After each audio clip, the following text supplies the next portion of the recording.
Hello, in this tutorial, I'll show you how to reset Tradingview to default. Now, the first thing I'd like you to do is to launch your Tradingview account, which of course I have done right here. Now, the next thing is, how can you create an account on Tradingview? Launch in a browser of your choice. I'm currently using Google Chrome, and locate the search bar. In the search bar of your browser, type tradingview.com, and that's going to walk you into the official website for Tradingview. Once again, to the website, just follow through the on-screen instructions to create your account, and after signing in successfully, it's going to take you right into this fantastic homepage where you can now explore a lot of features to have an exciting time in Tradingview.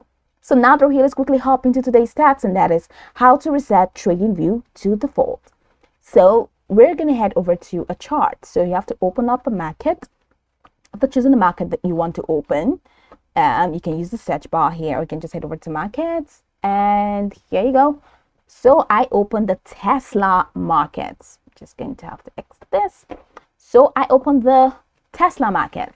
So let's say I did some amazing things right here in the trading chart, and I traded and I navigated a couple of things, and I just want to reset this to default so that I can trade again. Let's say I made a mistake in the trading, or I did something that I wasn't just supposed to do.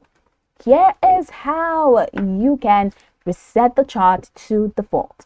So you can just click on the chart, and once you click on the chart, you're gonna have to right click your mouse, and once you right click your mouse, you're going to see all of these options, which include reset chart view, copy price, you have paste, you have add alert on Tesla, you have trade, you have add Tesla to watch list, add text note for Tesla, lock vertical cursor line by time, you have object tree, you have color thing, and you have remove indicators and settings. So if you want to reset this to default, I'm just going to have to click on reset chart view, and you see that this has been set to default. Okay, so this is pretty much the process. Now you can go over this tutorial from top to bottom to get acquainted with the steps, and of course once you're done, you will be good to go. I hope this tutorial marvelously helped your search.